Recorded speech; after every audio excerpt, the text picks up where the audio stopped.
Next, let's look at solving some equations involving exponential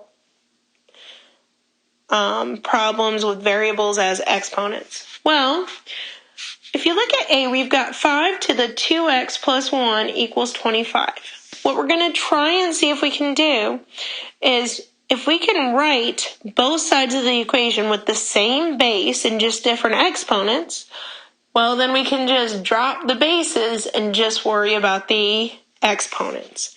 So what does that mean? Well, we already have the right side of the equation as 5 to the 2x plus 1.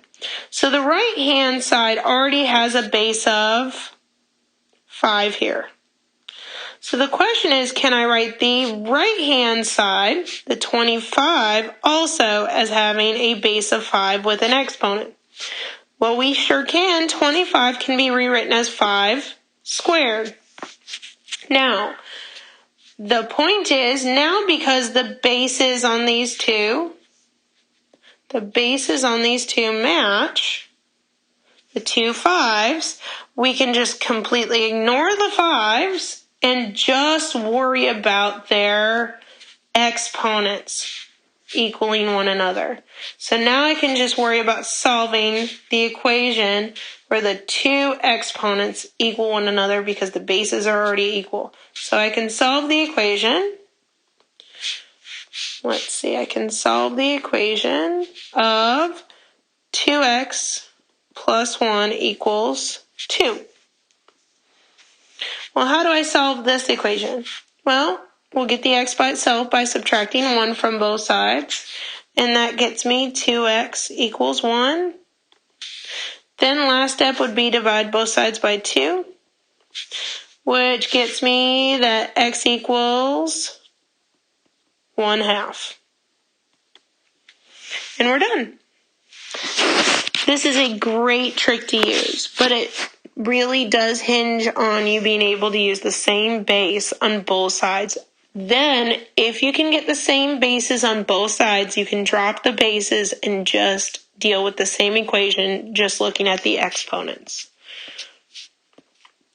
Let's see, moving along. On the next one, we've got 3 to the 5 minus x on the left-hand side already, and we've got 1 on the right-hand side. So the hope would be that we could rewrite, well, we can't rewrite the left-hand side. It's already got a base of 3. It's raised to the 5 minus x. The hope would be that we can rewrite that 1 as 3 to something.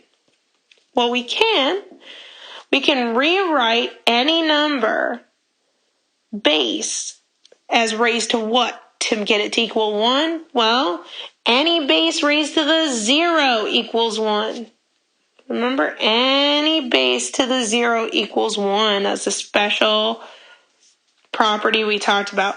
Well, now that the bases are the same, meaning that they're both a 3, we can drop the bases completely and just solve the equation that involves the exponent. So we can just solve the exponents equation now that the bases are the same.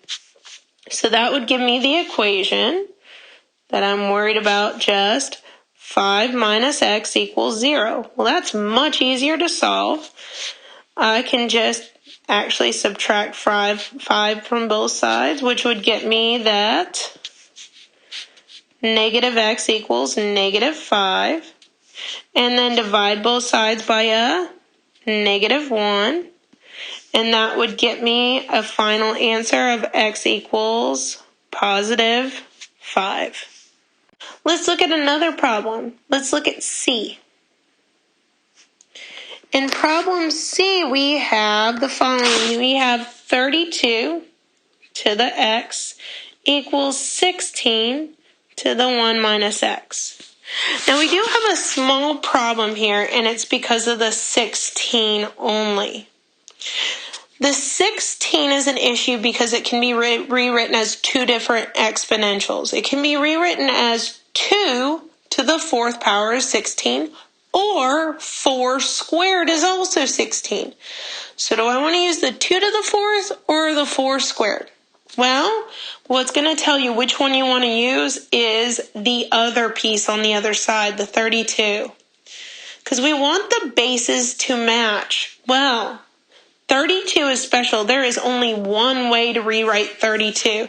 And you can rewrite 32 as only one exponential, and that's 2 to the 5th power. So I'm going to replace the 32 here with 2 to the 5th power. Again, whenever you make any substitutions, you put parentheses around it. Don't forget there was something outside of that 32. There was an exponent out there. There was just an x. So I can't lose that. That x is still there. That means when I use the 16 here, I also want to use the base of 2 so that they'll match up. So I'll replace the 16. We said 16 was 2 to the 4th power. Again, we'll make that replacement or substitution and put parentheses around it. Don't forget what its exponent was. What was its exponent? It was 1 minus x, so that's going to have to stay there. But at least we have now the same base of 2, which means I will be able to drop the bases of 2. The question is, what do I do to my exponents? Remember, when you see parentheses between the two exponents, that means you should be multiplying the exponents. So on the left-hand side, I should be doing the 5 times the x, which is 5x, equals, on the right-hand side, I'm multiplying a 4 times a 1 minus x. That means I actually need to distribute. That will get me a 4 minus 4x. And again, I was able to drop the bases because they were the same. Now I can just solve this the same way I would a normal equation. Well, I need to get the x's on the same side, so it's easiest to move this negative 4x over to the other side by adding a 4x to both sides.